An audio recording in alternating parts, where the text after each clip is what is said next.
American सदर Trump की इस वीडियो में मैं बात करूंगा दूसरी बार सदर मुंतखब होने के बाद उन्होंने क्या एक्टिविटीज़ की हैं दुनिया भर में आपके सामने है। पहले तो जब वो मुंतखब हुए थे तो क्या कमाल का उन्होंने डांस किया था। बहुत ही फ़नी, चालाक, शातिर और समझदार शख्स हैं डोनाल्ड ट्रंप। आखिर ये चाहते क्या हैं?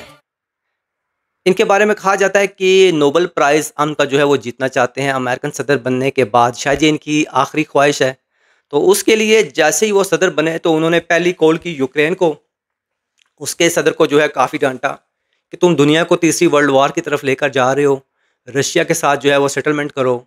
इन बिटवीन फिर वो रुख करते हैं मिडल ईस्ट का, गल्फ़ का। वहाँ पर जो इसराइल फ़लस्तीन वार हो रही थी उसमें उन्होंने काफ़ी इसराइल को डांटा कि तुम ये क्या कर रहे हो। फिर कुछ टाइम बाद पाकिस्तान हिंदुस्तान की जो है वो जंग होती है, उसमें भी सीज़ फायर करवाते हैं। उसमें भी जो है वो पाकिस्तान से ज़्यादा जो है वो इंडिया को बेइज़्ज़त करते हैं। और साथ ही ईरान इज़राइल की जंग होती है, उसमें इज़राइल को बेइज़्ज़त करते हैं। आखिर ट्रंप क्या हमदर्दियाँ लेना चाह रहे हैं इन मुल्कों की कि ये मुझे नॉमिनेट करें नोबेल प्राइज़ के लिए? पाकिस्तान ने तो खैर कर दिया है, इज़राइल ने भी कर दिया है। और अब फिर ये जाते हैं गल्फ़ कंट्रीज़, कतर और सऊदी अरेबिया। वहाँ पर जाकर ये बात करते हैं कि मैंने पाकिस्तान और हिंदुस्तान के दरमियान जो जंग होने जा रही थी वो न्यूक्लियर स्टेट पर जा रही थी, तो मैंने दोनों मुल्कों को कहा कि आप जो हैं न्यूक्लियर ट्रेड ना करें, अमेरिका के साथ ट्रेड करें। फिर ईरान के साथ भी ये वाक़या होता है। अब 2 दिन पहले की बात है, थाईलैंड वर्सेस कंबोडिया वॉर होती है और काफ़ी शदीद झड़पें होती हैं दोनों मुल्कों के दरमियान। लेकिन 2 ही दिन में जो है ना, प्रेसिडेंट ट्रंप दोनों मुल्कों के जो अलाकार हैं उनसे बातें करते हैं और उनको जो है वो एक पॉइंट पर ले आते हैं कि आप सीज़ फायर करें। अगर आप जंग करेंगे तो अमेरिका ट्रेड किसके साथ करेगा? वाह! ट्रंप ज़बरदस्त, बहुत अच्छी स्ट्रेटजी है ट्रंप की। वो अगर आप देखें सदर बनने के बाद central Asia, south Asia, now east Asia, gulf, middle east, हर जगह उन्होंने वॉर करवाई भी और फिर वॉर को जो है समेटा भी, सीज़ फायर भी करवाए। तो आई थिंक आप जो हैं वो यूरोप रह गया है या फिर क्या कहते हैं अफ्रीका रह गया है, तो वहाँ भी छोटी-मोटी झड़पें करवा लें ताकि आपका जो रास्ता है साफ़ हो जाए नोबेल प्राइज़ के लिए। अब बहुत सारे सवाल उठते हैं कि ट्रंप ये सब करके क्या अचीव करना चाहते हैं?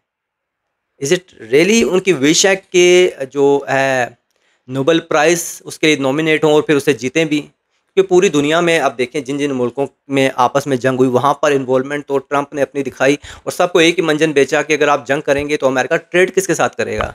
Very good strategy. लेकिन अगर सिर्फ़ ये अमेरिका की इन्वॉल्वमेंट है इन तमाम मामलात में, तो मेरे ख़्याल में टेक्निकली ये एथिकली बड़ी रॉन्ग है कि आप अपना उल्लू सीधा करने के लिए अपने आप को जो है वो दुनिया का लीडर समझने के लिए आप ये हरकतें कर रहे हैं। ख़ैर पाकिस्तान हिंदुस्तान के जो मामलात थे वो ट्रंप से पहले थे, इसी तरह इज़राइल ईरान के जो मामलात थे वो भी पहले के थे। रशिया और यूक्रेन का जो मामला था या गल्फ़ वॉर या मिडल ईस्ट में जो कुछ हो रहा था वो काफ़ी पहले से चल रहा था। सदर ट्रंप एटलीस्ट उन्होंने ये कोशिश की है कि ये सारे लोग जो हैं आपस में बैठें, जंग बंद ख़त्म हो, जंगबंदी ख़त्म हो और सब मिलकर रहें। सदर ट्रंप की अप्रोच काफ़ी अच्छी है, आओ अमेरिका के साथ ट्रेड करो, वो सब के साथ ट्रेड करना चाहते हैं। इससे टेक्निकली अमेरिका को काफ़ी फ़ायदा होना है कि अमेरिका जो कम कीमत की मार्केट्स हैं वहाँ पर जा रहा है, वहाँ से चीज़ें जो है वो इम्पोर्ट हो रही हैं अमेरिका, और इसी तरह जो अमेरिकन एक्सपोर्ट्स हैं वो इन मुल्कों में जाएंगी। तो सदर ट्रंप की एट द मोमेंट पॉलिसी काफ़ी अच्छी है, अमेरिका को इसका लॉन्ग टर्म काफ़ी फ़ायदा भी होना है। सो चाइना पर भी दबाव डाला जाता है। तो ट्रंप इस वक्त हर तरफ जो है ना फैले हुए हैं और हर तरफ उनकी इन्वॉल्वमेंट जो है वो नज़र आ रही है। अब इसका नतीजा क्या निकलेगा आने वाला टाइम ही बताएगा। लेकिन he is a very nice gentleman, smart, funny, aggressive, हर तरह के उनमें जो ना पर्सनैलिटी ट्रेट्स वो पाई जाती हैं। सो शायद वो अपने आप को दुनिया के लीडर के तौर पर मनवाना चाह रहे हैं। आने वाला टाइम ही बताएगा। लेकिन एट द मोमेंट सदर ट्रंप जो है ना वो काफ़ी इन न्यूज़ में हर जगह जो है वो उनकी बात होती है और हर जगह जो है ना वो इन्वॉल्व होते हैं मुल्कों के दरमियान। सो सदर ट्रंप हैं, अमेरिका के सदर हैं, कर सकते हैं भाई, और उनकी चलती भी है। और इसी चलने चलाने के चक्कर में नोबेल प्राइज़ भी मेरा ख़्याल है वो ले जाएँगे।